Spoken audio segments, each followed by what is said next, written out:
بسم اللہ الرحمن الرحیم۔ السلام علیکم۔ ماؤ مہر میں تیری روشنی، ہوئی ختم تجھ پہ پیمبری، نہیں تجھ سا تیرے سوا کوئی، کرے کون تیری برابری، نہیں تیری کوئی مثال ہی، صلو علیہ وآلہ۔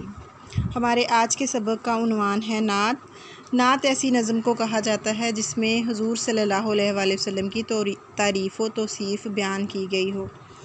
اس کے شاعر ہیں معشر رسول نگری۔ نعت کے مرکزی خیال میں شاعر کہتا ہے کہ حضرت محمد کی ذات اقدس بہت تعریف کے قابل ہے، کیونکہ آپ نے پیغام حق سنایا، ہدایت کا نور عام کیا، سیدھا راستہ دکھایا، محنت کا راز کھولا، کفر و شرک کو مٹایا، توحید کا ڈنکا بجایا اور مخلوق کو خالق کے در پر جھکایا۔ نعت کا خلاصہ۔ نعت میں شاعر حضرت محمد صلی اللہ علیہ وآلہ وسلم کی تعریف بیان کرتا ہے اور کہتا ہے کہ اس نبی پاک کی ذات حقیقتاً تعریف اور ستائش کی مستحق ہے، جس نے اللہ کا پیغام سنایا، انسان کو فلاح و کامیابی کا دائمی راستہ دکھایا۔ آپ نے دنیا میں اچھی زندگی گزارنے کے طریقے بھی بتائے اور اس راز سے بھی پردہ اٹھایا جس پر عمل کر کے انسان آخرت میں کامیابی حاصل کر سکتا ہے۔ اللہ تعالیٰ نے آپ کے نور کو سب سے پہلے تخلیق کیا، مگر آپ جو ہیں وہ تمام انبیاء علیہ السلام کے آخر میں جو ہیں وہ تشریف لائے۔ آپ نے تمام زندگی ہدایت کی روشنی کو عام کیا، محنت کا درس دیا، کفر و شرک اور فساد کا خاتمہ کیا، توحید کے نور کو عام کیا۔ توحید کی روشنی سے مشرق سے مغرب تک پوری دنیا جگمگا اٹھی اور آپ نے انسانیت کو خالق کے در پر جھکایا۔ اشعار کی تشریح۔ شعر نمبر 1 کی تشریح کچھ اس طرح سے ہے۔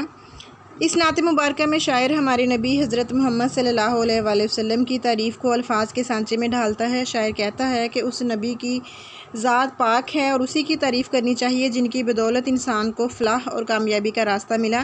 وہ عظیم ہستی جسے اللہ نے اپنا مقدس پیغام لوگوں تک پہنچانے کے لیے منتخب کیا اور جس ذات نے اللہ کا پیغام اس کے بندوں تک پہنچایا اور ان کو فلاح کا راستہ دکھایا، اس نبی کی تعریف بیان کرنی چاہیے۔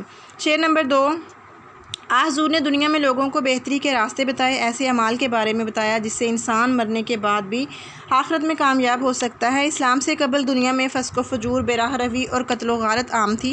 قبائل کے درمیان ہونے والی لڑائیاں برسوں تک چلتی رہتی تھیں۔ آپ نے دنیا میں لوگوں کو امن و سکون سے زندگی بسر کرنے کا درس دیا۔ شعر نمبر 3 کی تشریح۔ اللہ نے نبی پاک حضرت محمد صلی اللہ علیہ وآلہ وسلم کا نور کائنات کی تخلیق سے پہلے ہی پیدا کیا تھا، لیکن اس دنیا میں آپ کو تمام نبیوں کے بعد بھیج کر آخری نبی ہونے کا شرف بخشا۔ علامہ اقبال نے اس بات کی وضاحت کچھ اس طرح سے کی ہے: نگاہ عشق و مستی میں وہی اول وہی آخر، وہی قرآن وہی فرقان، وہی یاسین وہی طٰہٰ۔ شعر نمبر 4 کی تشریح۔ حضرت محمد نے اپنی حیات مبارکہ کے ہر مرحلے پر فلاح اور کامیابی کا راستہ بتایا، ہر کسی کو درست، صحیح اور سیدھے راستے کا پتہ دیا۔ آپ کی تعلیمات مقدسہ کے نتیجے میں ایک دوسرے کے دشمن جو تھے وہ بھی آپس میں بھائی بھائی بن گئے، ایک دوسرے کے خون کے پیاسے اثار و قربانی کی زندہ مثال بن گئے۔ شعر نمبر 5۔ اس شعر میں شاعر کہتا ہے کہ آپ ہی وہ ہستی ہیں جنہوں نے لوگوں کو بتایا کہ محنت میں عظمت ہے، محنت کرنا کوئی عار نہیں، اس سے انسان کا وقار بڑھتا ہے، اس کے رزق میں اضافہ ہوتا ہے۔ جو لوگ اپنے فرائض سے غافل تھے، آپ نے انہیں فرائض سے آگاہ کیا، اس طرح آپ کے فرمان پر عمل کر کے دنیا اور آخرت میں ان لوگوں نے فلاح پائی۔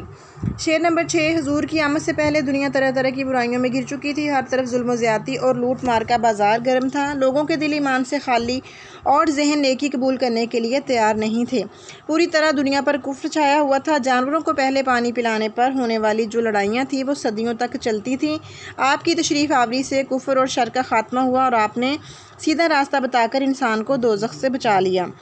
شعر نمبر 7 کی تشریح۔ آپ کی تعلیمات سے دنیا میں ہر طرف توحید کا چرچا ہوا، ایمان کی شمعیں جلنے لگیں، لوگ جوک در جوک اسلام لائے اور اللہ کی عبادت شروع کر دی، مشرق سے مغرب تک اسلام پھیل گیا اور ہر طرف اللہ کی عبادت ہونے لگی۔ شعر نمبر 8 کی تشریح۔ اس آخری شعر میں شاعر حضور کے احسان عظیم کو بیان کرتا ہے۔ جب حضور دنیا میں تشریف لائے تو بت پرستی عام تھی، ہر طرف کفر و شرک کا عالم تھا، دنیا کو اپنے خالق حقیقی کے بارے میں کچھ علم نہ تھا۔ آپ نے دنیا کو خالق حقیقی کا پتہ بتایا، ایک خدا کے در پر جھکنے کا درس دیا، اس طرح سے لوگ بتوں کی پوجا چھوڑ کر خالق حقیقی کے آگے جھکنے لگے۔